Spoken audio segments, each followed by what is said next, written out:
Saludos a todos. En la actividad anterior comenzamos el estudio del sistema nervioso central por las características morfofuncionales de la médula espinal, su porción filogenéticamente más antigua, derivada de la parte caudal del tubo neural y con una organización segmentaria. La misma es responsable de la inervación sensitiva y motora de la mayor parte de las estructuras del tronco y las extremidades. El cuadro que estamos observando, titulado Black and White, del autor Jackson Pollock, nos recuerda la compleja disposición de la formación reticular en el tronco encefálico. Es esta una estructura con una organización también segmentaria, pero más cercana a los suprasegmentos. Deriva de las vesículas cerebrales posterior y media, donde las sustancias gris y blanca muestran una organización diferente, sin perder la continuidad morfofuncional con la médula espinal.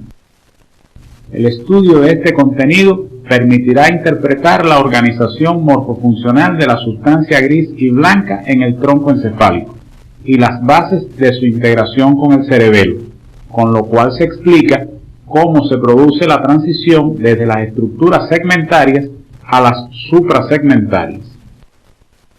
El tronco encefálico está situado en la fosa craneal posterior, por delante del cerebelo y por debajo del tálamo óptico.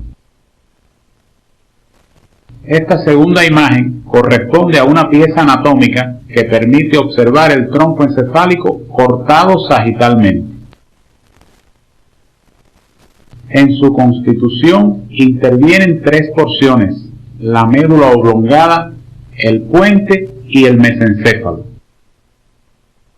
Sus relaciones morfofuncionales con el cerebelo se establecen a través de tres pares de brazos de sustancia blanca: los pedúnculos cerebelares superiores, extendidos entre el cerebelo y el mesencéfalo; los pedúnculos cerebelares inferiores, entre el cerebelo y la médula oblongada; y los pedúnculos cerebelares medios como una continuación lateral del puente. En correspondencia con su desarrollo embriológico, a partir del cerebro medio y cerebro posterior, a este nivel, la luz del tubo neural está representada por el acueducto mesencefálico y el cuarto ventrículo, que serán objeto de estudio posteriormente. En el aspecto externo del tronco encefálico se distingue una vista o superficie anterior y otra posterior. Al estudiar los aspectos referidos a su configuración externa, deberá tenerse en cuenta un ordenamiento por superficies y porciones, considerando que sus características externas son expresiones de estructuras internas asociadas a diferentes funciones. En la superficie anterior, sus porciones se encuentran bien delimitadas. La médula oblongada se separa de la médula espinal por un plano convencional que se traza por el borde inferior de la decusación de las pirámides.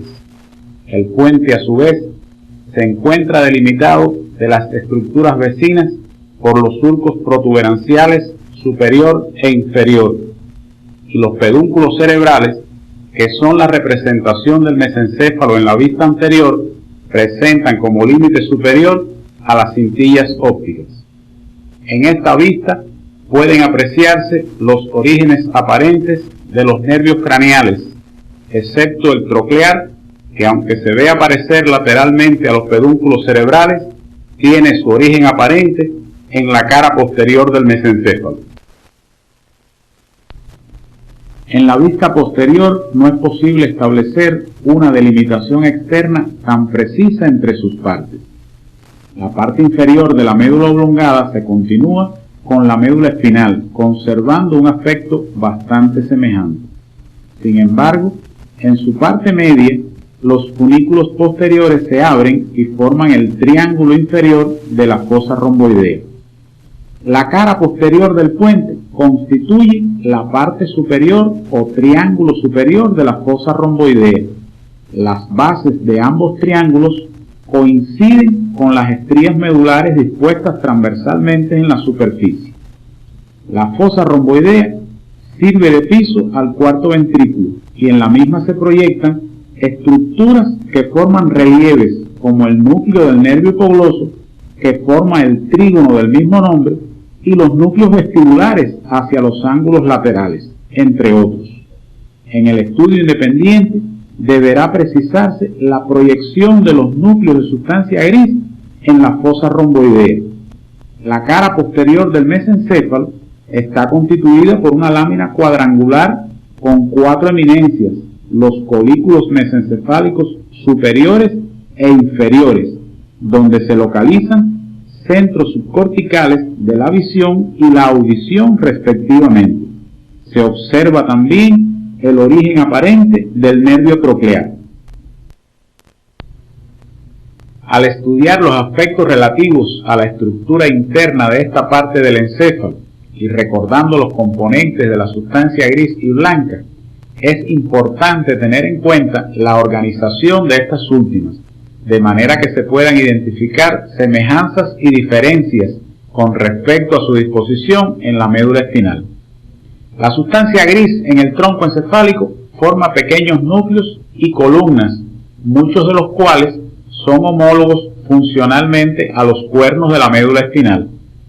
De ellos, una parte constituyen núcleos de origen o de relevo de las fibras motoras y sensitivas respectivamente de los nervios craneales, como lo fueron en la médula para los nervios espinales. Otros están vinculados a diferentes funciones y no directamente a los nervios craneales.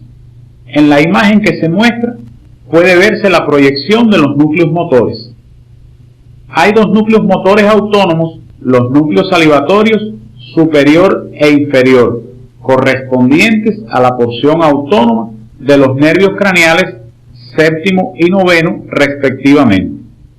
Otros centros nerviosos autónomos importantes del tronco encefálico son el centro vasomotor, localizado en la formación reticular central, y el centro respiratorio, situado en la vecindad de estos núcleos y vinculado con las neuronas motoras del nervio frénico, y desde el punto de vista químico, con los cambios de la presión parcial de CO2 en la sangre fundamentalmente.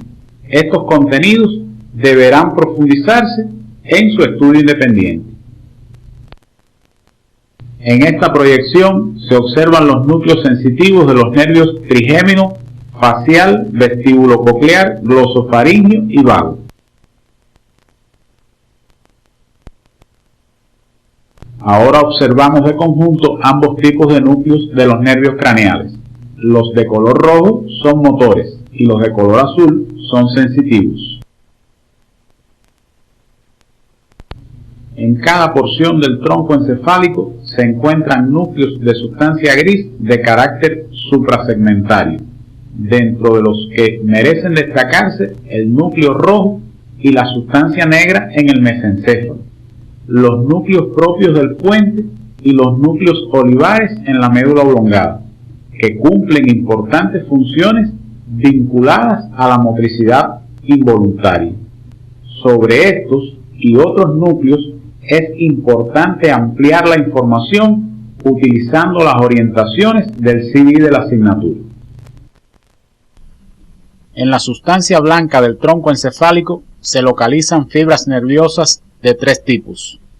Fibras largas, que forman parte de los tractos que habíamos mencionado en la médula espinal, que ascienden desde los diferentes segmentos, conduciendo a la corteza cerebral y al cerebelo la información aferente, como los tractos espinotalámicos y espinocerebelares, así como los que descienden desde el cerebro hasta los segmentos de la médula espinal, como el tracto córtico-espinal, que ocupa un importante volumen en la porción anterior de los pedúnculos cerebrales y del puente, y que más caudalmente constituye las pirámides vulvares, cuyas fibras, en su gran mayoría, cruzan al lado contrario en la parte inferior de la médula oblongada, formándose la decusación de las pirámides. En este corte frontal del tronco encefálico pueden apreciarse las fibras del tracto córtico-espinal. Otro tipo de fibras de menor longitud se originan en el tronco y se dirigen a otras porciones del sistema nervioso, o se originan en estructuras fuera del tronco y vienen a terminar en él. Un ejemplo de ellas son las fibras pontocerebelares que se muestran en la imagen. Un tercer tipo de fibras une estructuras dentro del propio tronco. En este grupo merece señalarse el fascículo longitudinal medial, que enlaza los núcleos motores oculares con los núcleos vestibulares y cocleares y con el núcleo motor del nervio espinal, garantizando la coordinación de los movimientos de la cabeza y los ojos y sus reacciones reflejas ante estímulos auditivos y del equilibrio. Este cuadro resume los tres grandes grupos de fibras nerviosas que forman la sustancia blanca del tronco encefálico.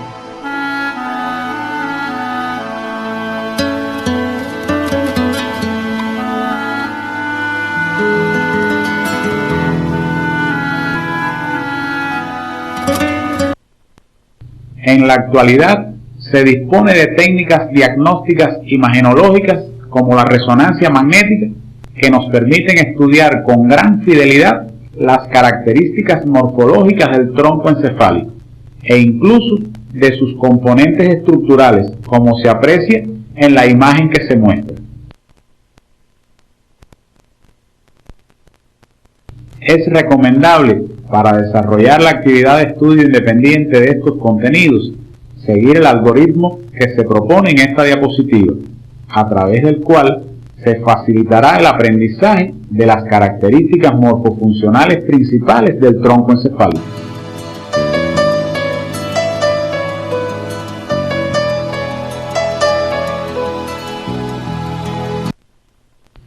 La formación reticular es una de las estructuras ubicadas en el tronco encefálico. Reviste gran importancia para el funcionamiento del sistema nervioso y en la práctica médica. Es una zona localizada en toda la extensión del mismo y que por la disposición de sus células en forma de retículo, con gran número de sinapsis y fibras nerviosas, se ha denominado de esa manera. Presenta conexiones aferentes y eferentes con otras regiones del sistema nervioso, participando en diversas funciones de integración somática y autónoma, entre las que podemos señalar control de la actividad motora somática, mecanismos del sueño y la vigilia, mecanismos de atención y orientación, control de la entrada aferente, control de la actividad respiratoria, control de la actividad gastrointestinal, control de la actividad cardiovascular. Estas funciones se abordarán de manera particular en cada uno de los temas correspondientes. No obstante, por su importancia, analizaremos su participación en el control del tono muscular.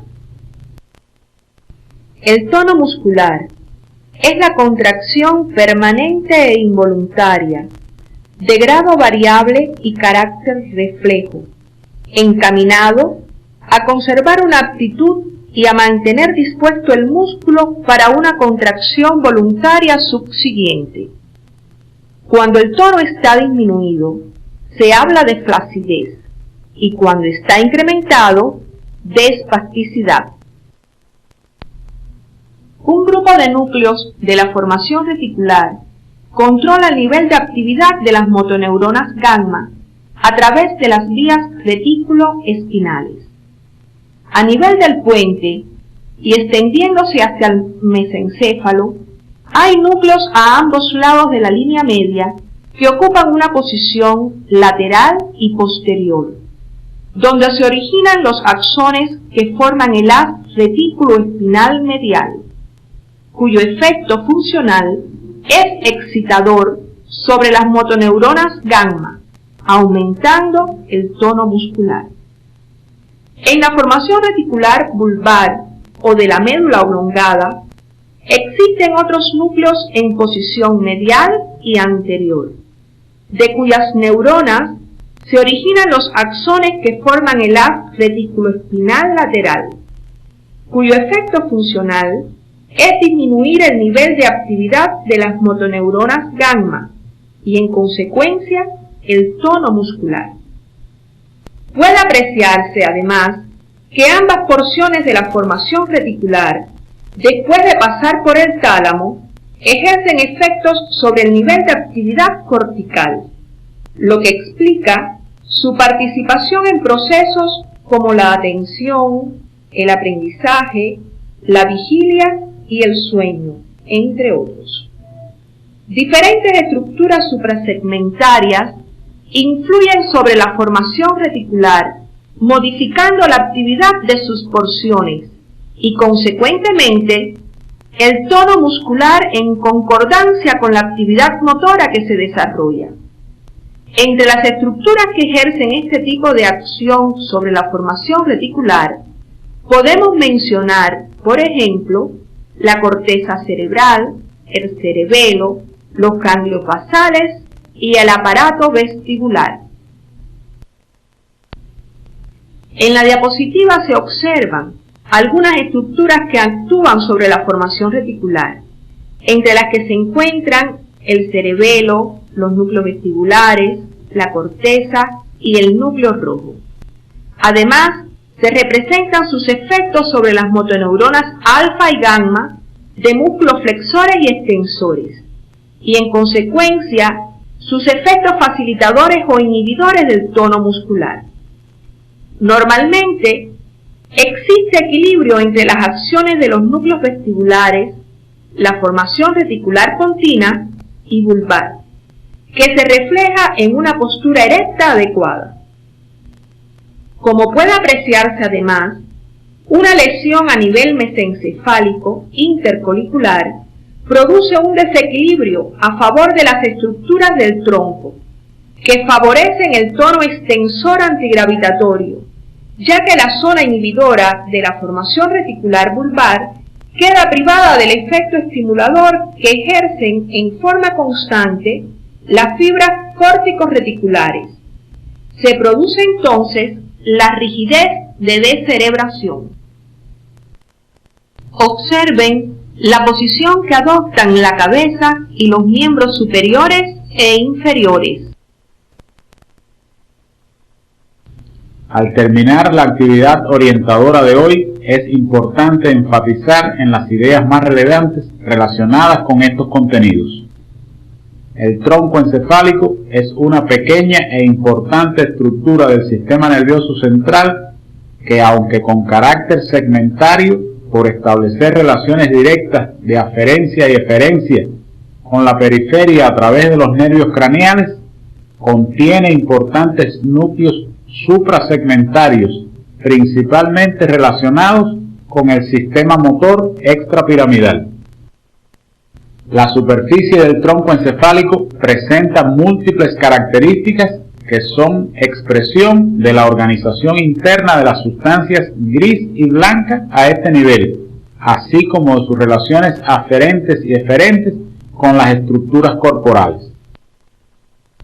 El tronco encefálico representa una importante encrucijada de fibras que no solo permiten el paso de vías en ambas direcciones, sino que constituye origen y terminación de un grupo de ellas, además de que presenta fibras extendidas entre distintas partes de sus componentes, lo cual explica su participación no solo en funciones de integración sensorial y motora, sino también en funciones superiores del sistema nervioso. La sustancia gris del tronco encefálico se organiza en dos grandes grupos de núcleos, aquellos relacionados directamente con los nervios craneales y otros de significación suprasegmentaria. El ajuste del tono muscular se realiza a través de los cambios que sobre la actividad de las motoneuronas gamma ejerce la formación reticular a través de las vías retículoespinales y otras. Contemplar cuidadosamente las ruinas de esta ciudad en las cumbres más elevadas de los Andes peruanos nos hace pensar en el conocimiento de los incas sobre la fuerza de la gravedad para lograr el equilibrio necesario de estas maravillosas construcciones. Pero al mismo tiempo nos preguntamos, ¿cómo reacciona el sistema nervioso ante la acción de esta fuerza natural? La respuesta a esta interesante pregunta formará parte de la próxima actividad orientadora.